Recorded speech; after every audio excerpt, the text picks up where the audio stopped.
So welcome to another episode of Orotalks, and I'm glad to be back on this show. Welcome back. Hope you were able to watch our previous video. If you have not done so, please go to our YouTube channel and watch those videos you've not seen or you have not watched before. Today I'll be talking about, yes, because it's just me on the show. Today I'll be talking about why you shouldn't hold back those tears. So you know that tears and crying stuff is really something I need to talk about, because sometimes there have been so many talks about it, of which I feel I should share my view and let you know what I know and think of it and what is expected of us to do. I want to explain or define what crying means. Crying is the natural response humans have as from range to emotions, grief, sadness, and thereabouts. Because I think I like this definition. It's not just the regular saying crying is the loud noise or something. So this is just like it gives us the whole of what we are going to talk about. Yes, and so I'll be explaining. Okay, we have I think, let's say from our Google, we have like three main types of tears. That's crying tears, of which you have the basa or continuous tears, reflex, and the emotional. We're not really going to talk about those other two, but we're going to talk about the emotional one. But let's just say, okay, we already know that the continuous one is the one that basically your eyes will just be teary. Let's just put it like that, because the eyes need water for it to perform. Where I get, yes, not that I guess. Then the reflex one is the one that, let me just give you an example. When you're cutting onions, that's the reflex one, or wind or smoke or dust. Yes, that's it. But what we're going to focus on is on the emotional tears. That's the one we're going to hammer on. And sometimes we see it very, like, it's really rampant these days. Like, people will say, okay, why are you crying now? Something happens, why are you crying now? No. Sometimes you shouldn't hold those tears. I think one of the reasons I had this in mind, talk about this crying of a thing and something else. So I think when I was in church, Pastor Promise in church said something. So we're talking about conquest, our theme for the month, that's August, conquest. So it was in his preaching, he said something, when you cry, it's not a sign of weakness, of which we know, of which some people still misinterpret and say, no, when you cry, I don't see you finish. When you cry, you don't fuck up, you form my hand now. If you not cry for him now, if you not do like that, you understand? So when he explained, he made us understand that sometimes when you're overwhelmed, if you feel the need to cry, you should do that. You should cry. Like he was saying that, okay, for men, you hardly see men cry, which is true, because you hardly see men cry. But at least, even as a man, you know, we women, we can cry at any time, it's like our hobby, our second hobby. Yeah, so even if you don't see us cry, like even almost every time you see us cry, sometimes even for no reason or something else, or so being emotional and all. But for men, he explained something that really struck me, that even if as a man, if you feel the need to cry, don't say you are trying to do the hard man. No.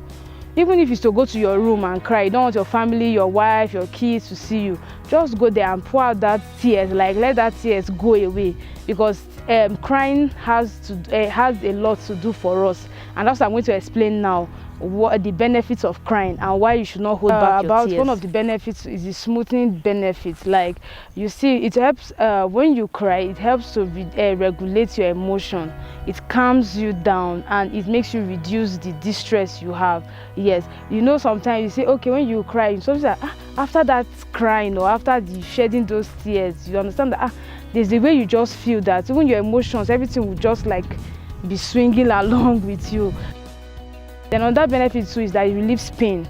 Because sometimes when we're probably overwhelmed or we are angry about something, and you notice that sometimes you have it's like a burden to you. And if you feel like crying and you don't cry, you're holding it back, like it still pains you. Like, you have to just, okay, let me just cry. I know I've cried. You understand? I've cried. Let me just cry and know that this is over. So sometimes when you cry, the pain, it is the pains you are having.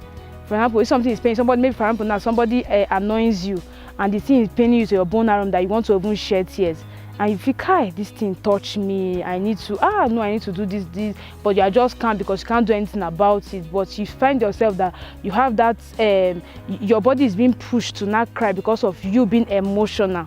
Then when you cry, this is what we know that as like the crying has reduced your pain. Also, crying helps to enhance what do you call it now, our mood. Yes, so it is a way, when you cry, you notice that as if your spirit is being lifted, your mood, everything might just change, like a new start for you, like let's just say like a new life for you. Like, okay, I don't cry, finish. Like it's like a new life for you. You know, there's this whole thing. I don't want to go into the whole science thing of oxytocin. Those are those chemicals in our body, and when it releases those things, of which is a good thing, or which is a good sign that those things produce and make us cry and feel better rather. Helps babies to sleep. So it helps babies in the way of making them sleep better. You see a baby now, you see after he start crying, that's why some mothers will say, don't worry, I know what is the one he finish crying now, he will just sleep. So it's a good thing. And once a baby is sleeping, he's already relaxed and everything. But I don't think I don't think that works for adults yet, because sometimes even when you cry, your eyes will still be shining, you're still thinking about your whole life. But anyway, crying helps babies, and it helps them sleep better, releases toxins from the body, and also relieves stress. You know, in stress contains some crying contains some stress hormones that are in the body. So by crying, that's what we call the toxins. So they are going out of your body, so that that toxin will leave your body. Don't mind me, I'm just laughing about the whole thing. All helps to fight bacteria, like in our eyes. You know, these tears, the tears, like the fluid, contains should I say a chemical, is it lysomes or something? So when we cry, it helps even clean the eyes for us, so of which is also a good thing. So like this, there's no harm crying. I read a research, and the study, like a study, or somebody was trying to carry out a research or something. He's trying to know how often women cry. Now, I don't know why they always say bringing this here for women, because now we they cry past, but our study has showed that women cry on an average of 3.5 times, like per month, of which you see that cry is not too much, but it's much anyway. So maybe I will not start crying in this video now, because I'm becoming so emotional. Yes, and likewise they say for men just 1.9 times, an average of 1.9 times per month. So you see the whole difference. But this research, or this study I am talking about now, these figures I'm giving now, is based on, I think, in America. But I'm sure if they do for my country, Nigeria, maybe I'm going to do that research. That's going to be my research. It's going to be like 100%. 100% per month we cry, because wow, things are really happening. Likewise, I also searched for in China. You notice that women don't even cry more. They say okay, 1.9, just like men in America, 1.9, women cry on an average of 1.9 times per month. So I noticed that why is it that China women are not crying? I'm just not sure I'll go to this China, so sorry, don't mind, I'm just trying to be silly anyway. But what it means is that women were just, because we get so emotional easily. Emotional in the sense that it might not even just because of something that's bad that happens. Sometimes I'll give myself as an example. I'll use myself as an example right now. Sometimes I might just see something, somebody just tells me a good news or something, like, oh, and me, just because I'm happy for that person, I will just start, like, you just see tears from my eyes. So I don't know, maybe there's one hormones in our body that is not that strong, and men have it, but men's one is very strong, that has to make us cry like that.